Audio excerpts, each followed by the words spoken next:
عاملين ايه حاجة وحشنا جدا.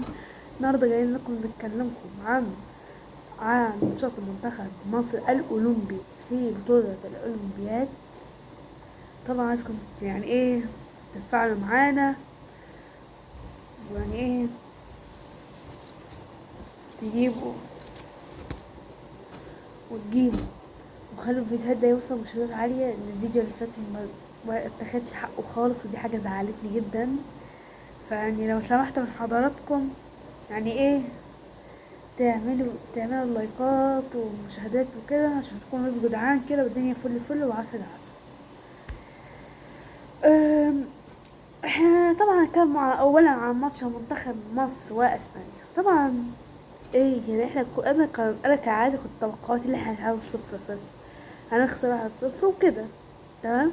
لكن منتخب مصر بيفاجئنا وكسب منتخب اسبانيا 2-1. منتخب مصر هو بدأ بداية كويسة، يعني بداية خطيرة شوية، يعني في كان فرصة، يعني في أول 5 دقايق كده اللي هم ايه كان فرصة كده، بس اللي هم ايه ما كانوش خطار قوي على المرمى. منتخب اسبانيا كان في المباراة دي يعني هو ايه كان بيركز ان هو يبقى على الاستحواذ، ان هو يستحوذ على الكرة في اكتر وقت ممكن، تمام. وطبعا ميكالي يعني كان عامل الدفاع وكان راصص الدفاعات بشكل كويس قوي في ماتش اسبانيا ده، تمام. ويعني ايه وكنا مقدمين اداء كويس جدا. انت كنت مقدم اداء، يعني الشوط الاول ده كنت مقدم اداء رائع جدا، احسن شوط يعني انت عملت في المجموعات، تمام. والدنيا كويسه، تمام. عشان تلاقي كرة من زيزو بيديها لابراهيم عادل، وهوب ابراهيم عادل بيحرز الجول الاول بهدف يعني رائع، تمام. طب انا متفاجئ وفرحت فرحه هستيريه، ان ايه انا مستغرب اللي هو ده، مش اللي هو انا مصر جايه جون في اسبانيا فعلا، ولا ده هزار ها. انا مش مصدق، كنتش مصدق حرفيا، تمام. فيعني وكمان شايف اداء حلو، يعني مش جون جاي ضربة جزاء وجون جاي صدفة، ده جون مدروس وجميل وكده. فانا كنت مستغرب كده. وبعد كده جينا في الشوط التاني، ايه انت بادي على السخن واللعيبة عندها ثقة وباظات تمام وزي الفل، تمام. ضغط على اسبانيا مش عارفة تشم نفسها لغاية ما يجي لغاية زيزو الكورة، كان الدفاع الاسباني كان عنده الكورة، واحمد السيد مصطفى زيزو كان بيضغط عليه بشكل كويس جدا عشان المدافع يغلط ويديها للاعب ابراهيم عادل ويجيبها جول. بصوا يا جدعان، يعني انا ايه معلش كده، احنا لازم نقف ويعني ايه يعني لازم نقف لاحمد سيد زيزو وابراهيم عادل. يا جدعان هو انا يعني ده السؤال، هو انا لازم انتقد اللعيبه دي عشان يقدموا ده كويس في فيديو؟ تمام.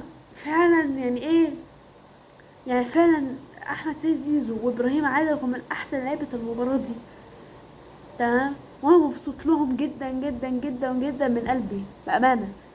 وهو ده مستوى زيزو الحقيقي اللي كل واحد كان مستنيه.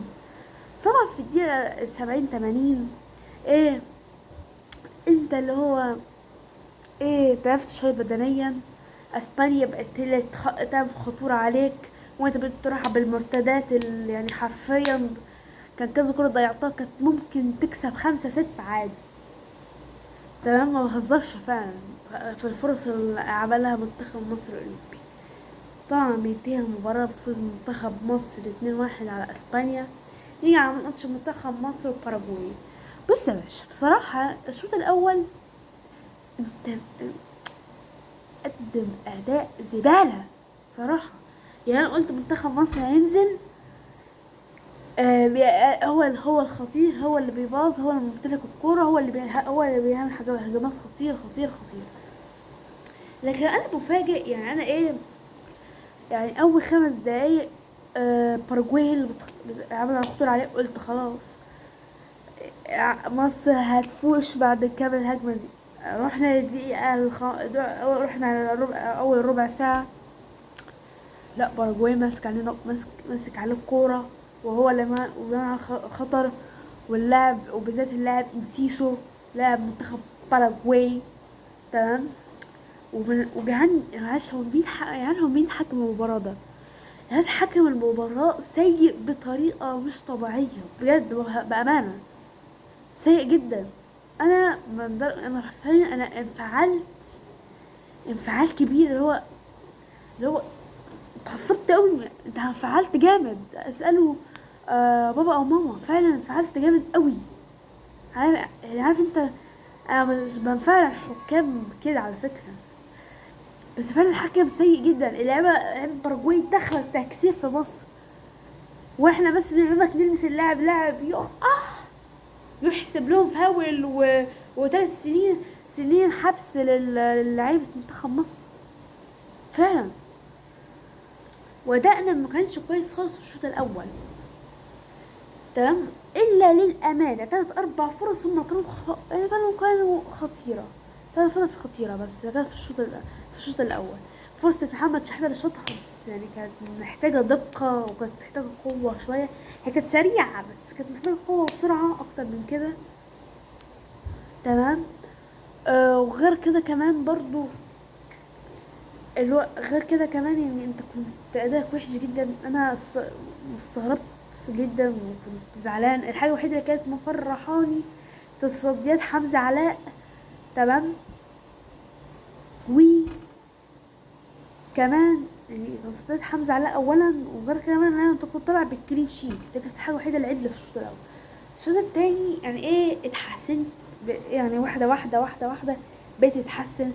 بقيت انت خطير على منتخب الباراجواي، مش هما اللي خطر عليك. عملت كذا فرصة وكذا كورة، وكنت هتجيب كذا جون. بس طبعا بصراحة كان حارس منتخب باراجواي ده حارس كويس جدا، حارس حاسه ان هو هيبقى حاجة كويسة جدا في المستقبل. منتخب باراجواي يعني تصدر كرات خطيرة منهم، مثلا كرة مثلا الشوط الأول، كرة محمود صابر اللي ضيعها بغرابة. بصي انا اتشلت شلل في الكورة دي مش طبيعي. ده ابراهيم عادل في الشوط الاول، سوري، ده محمود صابر في الشوط الاول. والكورة مش عارف من ابراهيم عادل باين ولا بس انا فيصل كنت ساعتها في الحمام، يعني كان معلق بيقول عليها. وفرصة محمد شحاتة هي دي كانت الفرص اللي كانت بتاع منتخب مصر في الشوط الاول. الشوط التاني لا، انت اتحسنت قوي، انت كذا كورة كانت خطيرة عليهم، تمام. وهم كان بيجي عليك شوية هجمات يعني، وكان برضو لاعب انسيسو كان خطير لغاية ما تيجي الدقيقة 70 جه فينا جول. بصوا يا يعني انا فعلا بعد الجول ده ما جه فينا، يعني انا حمزة علاء قلت هيطلع بالكيل شيت في الماتش ده، معرفش ازاي، بس انا حسيت ان هو كده، تمام. انا حرفيا قعدت على الارض، انا ماسك دماغي ومش عارفه، اللي هو انا مصدوم واستسلمت في اللحظه دي. واللي هو والله كنت اعيط شويه كمان، تمام. فعلا فقدت امل وقعدت على الارض كده مش عارفه اتكلم ومش عايزه اتكلم.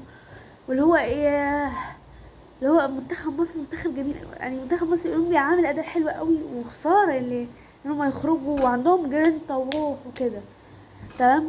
عشان تيجي الدقيقة 88 خلاص انت الماتش كان بيخلص منك بكورة من احمد سيد الزيزو. بيرفع كورة حلوة قوي قوي قوي، ابراهيم عادل بيجي من ورا لقدام، دب في المرمى، جول. وجعان بصراحة جعان، انا ابراهيم عادل وزيزو في الفيديو فات انا انتقدتهم قوي، فلازم نديهم حقهم برضه بصراحة. يعني في ماتش اسبانيا ده كان هو رجل المباراة، كان ابراهيم عادل. في الماتش ده زيزو هو رجل المباراة، هو وحسام عبد المجيد وابراهيم عادل هم دول اكتر 3 عاجبني. بس انا بقول زيزو، يعني زيزو الراجل ده لازم ياخد حقه. انا قلت عليه اداء وحش، قلت عليه اداء وحش، بس لما يجي يعمل اداء حلو اسمه هو اداء حلو. بتدخل على شوط اضافيه كان كنت بتسلم الموضوع، كنت بس نفسه يعني. وفي لاعب اسمه بلال مظهر، هو اللاعب ده ملوش 30 لازمه بامانه يعني. انا لو جبت كتاب مكانه هيبقى ليه لازمه اكتر مني في المنتخب فعلا. انا مش عارف ازاي ده محترف. لاعب ملوش 30 لازمه. هو مصطفى سعد ميسي مش كانوش كويسين قوي يعني صراحه. يعني التبديله الوحيده اللي كانت عدله شويه كانت بتاعت كريم الدبيس، معرفش ليه بس هو كانت هي دي اللي كانت كويسه. انت بتساند وبتحاول تعمل وهما بيحاولوا عليك برضو بفرص خطيره. وكانت ضربه حره جان في اخر دقيقه، انا كنت والله كنت بمسك قلبي اللي هو لو جت انت بره خلاص. دي كانت اخر كوره بس الحمد لله كانت بره خالص في الدنيا. تيجي ضربات الجزاء، يعني ايه الحلاوه اللي بتشوط بيها ضربات الجزاء دي؟ لا منتخب محضر ضربات جزاء حلوه قوي. شوطه حلوه كده يعني مفيش غير شوطه واحده بس اللي كان هو كان ممكن الحارس يمسكها الا كده كوره.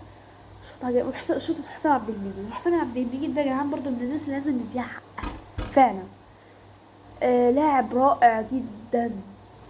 حسام عبد المجيد كان من زمان كان هو كان ايه، يعني هو كان من احسن اللعيبه فعلا.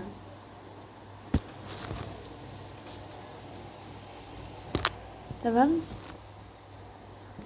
والحمد لله فعلا اللعيبه دي رجاله عملوا انجاز فعلا. احنا بقالنا 60 سنه ما رحناش نصف النهائي الاولمبياد.